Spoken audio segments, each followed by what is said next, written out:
Do you know the power of an unstoppable team? Join me in today's interview as entrepreneur Mike Michalowicz guides you through the journey of finding the perfect fit, deconstructing roles, and fostering psychological ownership for unparalleled business success. Welcome to Biz Help For You, the show that saves you the expensive learning curve by providing advice from industry experts in every facet of the entrepreneurial journey. Too many small businesses collapse. According to the U.S. Census Bureau, 20% fail within their first year, and less than 35% make it to their 10th anniversary. The goal of this podcast is to change that statistic. So if you're interested in learning more to be a successful entrepreneur, tune in today. Let me tell you a little bit about my guest today. Mike Michalowicz is an accomplished entrepreneur who has founded and sold multi-million-dollar companies and is now dedicated to sharing innovative entrepreneurial strategies. His creations, including Profit First, Clockwork, Fix This Next, Get Different, and All In, provide entrepreneurs with practical tools to drive profitability, automate operations, prioritize growth, stand out in their markets, and build successful teams. With his proven insights and extensive experience, Mike Michalowicz is a valuable resource if you are seeking effective strategies for business success and profitability. So, Mike, welcome back to the show. Candy, it's so fun to be with you. Thanks for having me back. And thanks for sending that email in. I got your email when you read all in. Good. I actually really enjoyed your book. I'm really excited for your launch. So thanks for participating with me. But I want to ask you first, do you want to just explain why you decided to write All In? I wrote it because of reader feedback. It started maybe 5-6 years ago, pre-COVID. I was getting emails saying it's very difficult to recruit people.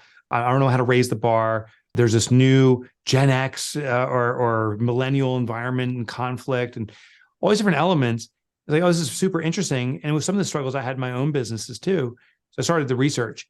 When COVID hit, it was the fuel on the fire. Like everything shifted in business. I'm like, gosh, I have to get this out there. So I spent about 4 or 5 years curating information, testing it. As you know, I own multiple businesses. We tested our own, teamed up with a partner, Daniel Mulvey. She started deploying it in companies.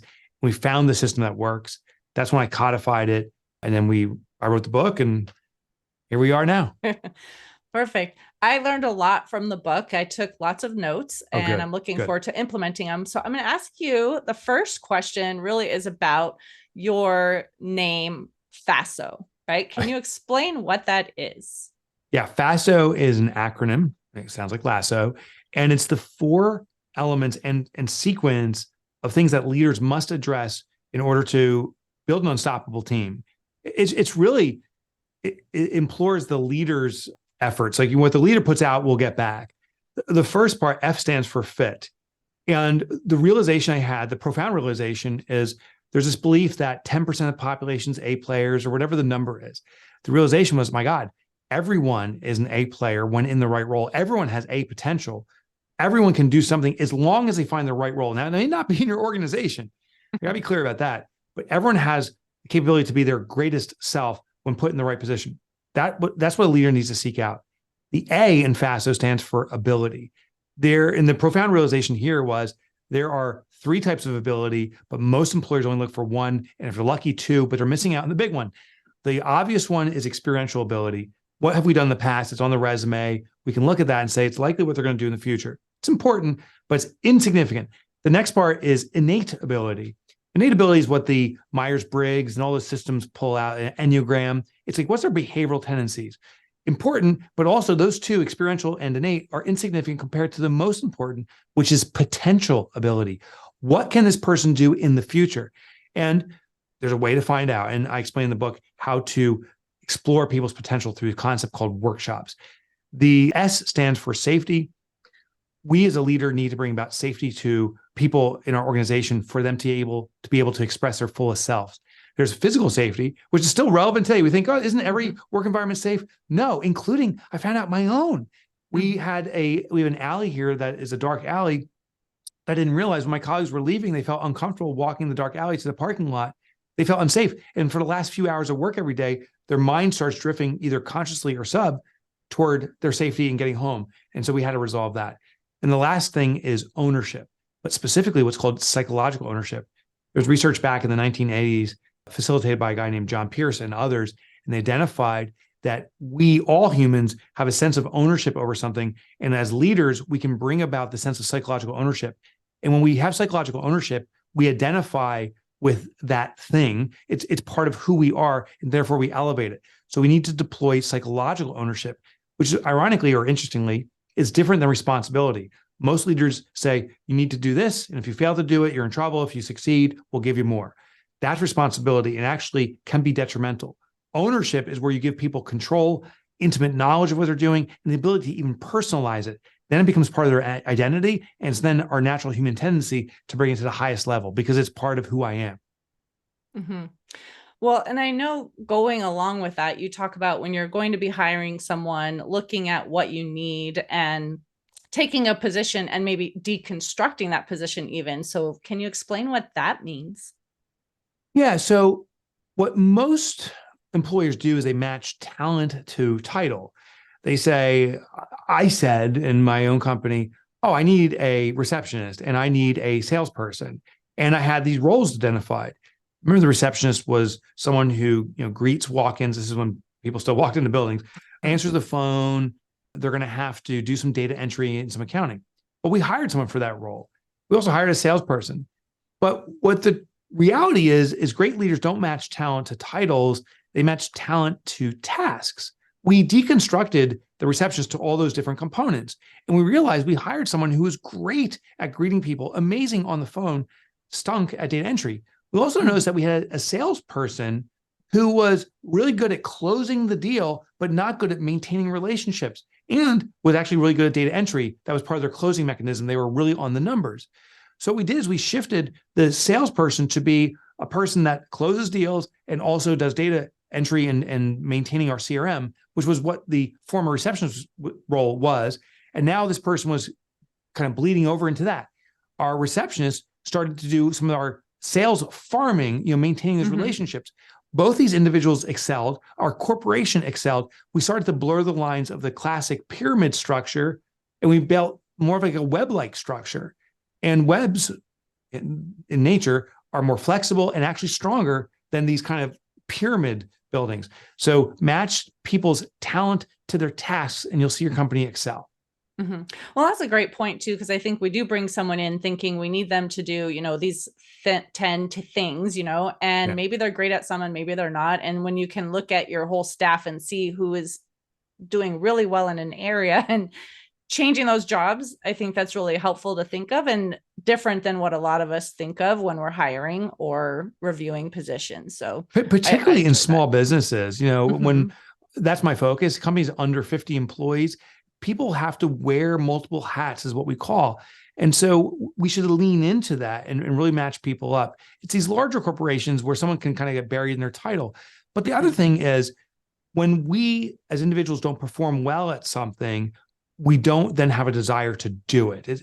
If I talk to someone who says they stink at math, I say, well, how often do you practice math? They're like, never, because I stink at it. Well, what do you like to do? I like to dance. Okay. How often do you do that? I go to dance sessions every day. Oh, so the things that we have a natural draw to will actually amplify. So it's important to us, but it's also important to the individual that when we match them up with what they like to do, they'll naturally be the greatest self. Mm-hmm. Perfect. Well, you also talked about A players in waiting, right? It's the leader's job to really develop those employees. So can you also touch on how you go about doing that as a leader? Yeah. So this is where potential is. An A player in waiting is potential. An example I use actually put in the book is Eddie Van Halen. Imagine you and Candy, Candy and I say, we're going to start a band. And we're like, we just need a great guitarist. And you're like, oh, let's get Eddie Van Halen. Now, Eddie Van Halen has passed, but back in the day, he would have been like, are you kidding me? I'm making gamillions and I have my own band. But if you and I approached Eddie Van Halen when he was like 11 years old, when he was really exploring the guitar, I bet you we could have got him. But the question comes about is like, how do you know Eddie's going to be Eddie when he's 11? You do it through workshops. What we could have done is say, hey, we're putting on a guitar workshop, and maybe you and I don't play guitar. Maybe we hire someone who can teach guitar. We invite in all the 11, 10, 9-year-olds and say, do you want to learn to play guitar? Our job then as leaders is to observe the people that show the most interest. And it always reveals the the same three stages. First, through curiosity, but there's intrigue, we sign up for it. Next is desire, and that's where real talent starts revealing itself. Eddie Van Halen couldn't put the guitar down. He wanted to practice more and more. He had tons of questions about it. And then the highest stage is thirst. Thirst is where this is who you are. I can't live without this. And we'll see these students go through these levels. Our job is to cherry pick people out. So what we do to find A players or people with A potential is start putting on workshops, educational activities, in person, online, whatever. See the people who raise up and show the most thirst and desire. Those are the folks that are going to likely be the rock stars for your company. Mm-hmm. Well, and when you talked about having those workshops, I was looking at like the possibility of, well, if I do that, that would be great, right? To help identify. But what if I don't have a position yet, but I identify someone who would be a great fit? How do you work with someone saying like, I want to develop a position for you and, have them in waiting and deciding when to have that workshop? Like, what would you tell people who are listening who think this is a brand new concept in terms of hiring someone, how to go about doing that? Yeah, so you can build a bench. So the first step is if you do the workshops now, but you don't need to hire someone, you don't necessarily have to do the workshop. But if you do it and you identify rock stars, give them a certificate of accomplishment or some form of completion so they can continue on this path. So we see Eddie Van Halen's a great guitarist. We're not ready to start our band yet. We give him a certificate of accomplishment, and we invite him back, if we can, to higher level things or introduce him to other places where he can express himself. Us giving that person educational opportunities, even when they're not in our employment, builds an affinity back to us. Mm-hmm. It's also a responsibility to say, listen, we're looking to start a band one day. We're still about 3 years out. We want you to have an amazing journey getting better guitar, and just would love the privilege of staying connected with you. This is actually what colleges and professional sports use too, is they go through these camps. They find these athletes that are in 8th grade or 9th grade who are showing the strongest potential, but they're like, you have to wait till you graduate high school before you can play at the college level. Can we stay in touch? And can we help mentor you? So you can still serve in that capacity, and people that are served because their interest is top of your mind and you're caring for their interest will likely reciprocate and be interested in what you have to offer when you have to offer it. Mm-hmm. Well, and I liked that concept too, because a lot of times I have had that where someone may come to me and have some training or something. And then now to think like, oh, well, I can keep mentoring or having other opportunities to keep in touch with them so that when a position does open, I can reach out. So I love that you shared that too. There was an article that broke in the Wall Street Journal just a few weeks or maybe a month ago now about Audible, the company Audible that does audiobooks. They started a program called returnships, not internships, but returnships.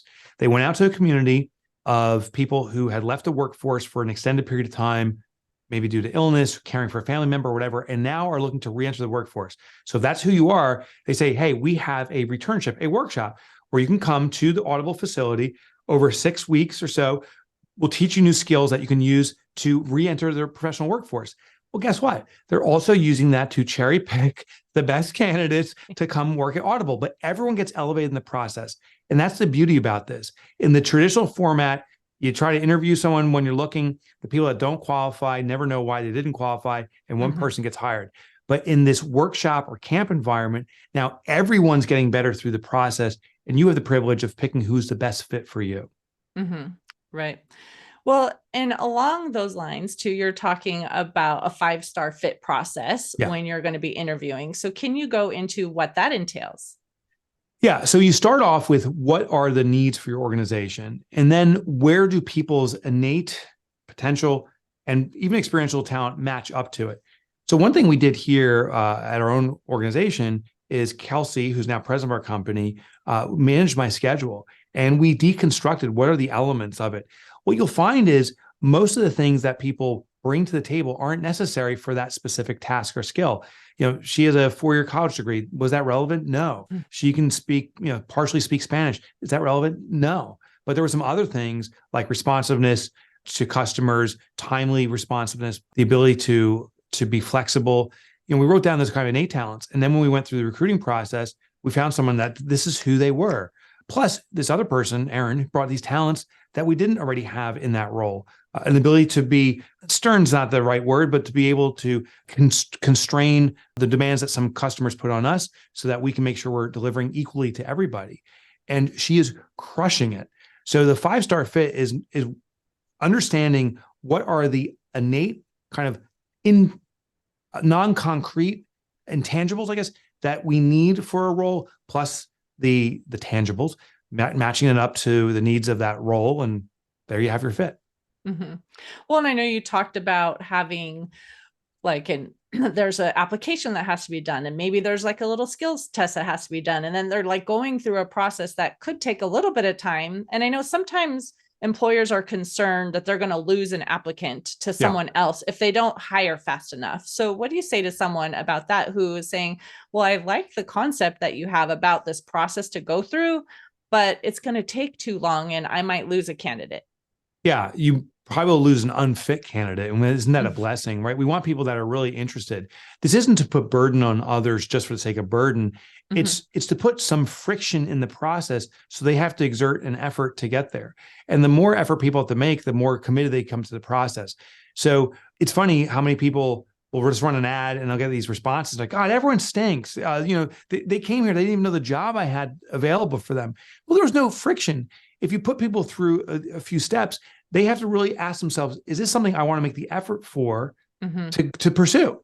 And if they're asking themselves that and they say, yes, I want to make the effort, that means they're seriously interested. So do put some barriers in place for sure.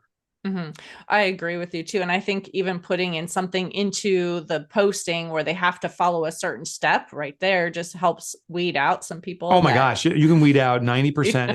If we had a real simple thing and I talk about it prolifically. I mean, I share it with everybody, and yet I've never seen any change in the statistics when people apply, even if they're hearing this. I put in our ads, I make these super long ads near the end. It says, if you're actually reading this entirety ad, you're the type of person we're looking for. Put in the subject line, I'm a meticulous reader and doer, or something, some kind of code word. Then I look for that. And I would say 90% of the responses are just generic. I'm like, didn't read the full ad. And I've heard some people say, but don't you want those candidates? No, right. They don't. They're not interested in reading a full ad. Right. Why would I want to have them working for me? But the ones that do respond are already showing the effort. Exactly. And you also mentioned 3 key intangibles. So what are those? The intangibles, I think I was talking about listen, learn, and limber. These, if that's what we were talking about, those elements are what I found with research, partner with Daniel Mulvey, are the 3 key elements that employees who are the most flexible and inevitably the highest performing all have. So listening is not passively listening, actively listening, getting feedback, giving their responses, engaging, regurgitating what they heard. Limber is the definition of flexibility. I've had people, I say, hey, we have a problem here. We spilled something on the floor. And some people say, well, okay, that's not my job. I want someone, including myself, to say, that's a problem for us. I'm fixing it. Without a question, the flexibility to work without the confines of what's normally expected of you. So listen, limber, and learn. And learning is where people are actively trying to grow themselves. Inevitably, people that are always stretching themselves are the highest performers because they're always looking to gain a little knowledge. They're willing to put themselves in uncomfortable positions. It's the folks who are not looking to expand or learn who typically get into a routine. And often when you get into a routine, that becomes a trench and you get entrenched. So we want people that are constantly looking to expand at least a little. Well, and as small business owners too, when we have only a few employees, I think having someone who's limber, who can step in and help as necessary is really important. And also the willingness to learn so they can move into another position so you don't have to hire. Right? Yeah, exactly. So I love that. Do you have any additional takeaways that you wanted to share before we end today? Sure. I encourage people to check out the concept of psychological ownership. Psychological ownership is where we see something as part of us. And so here's the key trick. When you talk with an employee, if they say this is your company, they don't have an identification with your company. They don't feel it's part of them, but they say this is our company, they do. And so you can just look for that. And if you see people saying this is our company, you are doing things that are supporting that belief. If people are saying this is your company or the company, you aren't there yet and you need to improve the sense of psychological ownership. I teach the process in the book, but that's a key indicator to look for. Right. Well, I know we're coming to the end of the time we have together today, and I know you want to talk about your book and how people can find it. So where can they find it, and how can they connect with you if they want more information? Well, it's called All In, hence, go all in. The subtitle is How Great Leaders Build Unstoppable Teams. It's on all the major retailer websites. It's at every bookstore. You can go there. If you don't physically see it there, just say like All In by Mike Michalowicz. They'll get it for you. If you want to get a sneak peek early, or even if it's out there and you just want to kind of sniff it out first, go to mikemotorbike.com. That is my website. No one can spell my last name, Michalowicz, but Mike Motorbike as in the motorcycle. You'll get free chapter downloads from All In. You'll see my other work there too. I used to write for the Wall Street Journal for a few years. I have those articles available for free, all at mikemotorbike.com. Perfect. Well, I definitely enjoyed reading it. I was glad I got to have an early copy. And so I would know exactly what the book was about when I was interviewing you. So I appreciated that. And it's a great resource. So thank you so much for encouraging entrepreneurs to really look at what they need to do to be successful leaders, because it's so important. Thank you for saying this. This has been a real joy, Candy. Thank you, listeners, for tuning in today. I hope you found this topic interesting and enjoyed the informative discussion. Would you please share my show with those you know and leave a review on your favorite podcast platform? I'd really appreciate your support. If you have any additional questions or comments, be sure to reach out to my guest at any of the links that they shared, or you could send me a message at media@abandp.com. I hope you can join me for my next interview. And remember, you can connect with me on Twitter, Facebook, and LinkedIn. And my website is abandp.com. This episode is sponsored by Affordable Bookkeeping and Payroll Services. If you are overwhelmed trying to handle the financial aspects of your business, ABandP is here to help.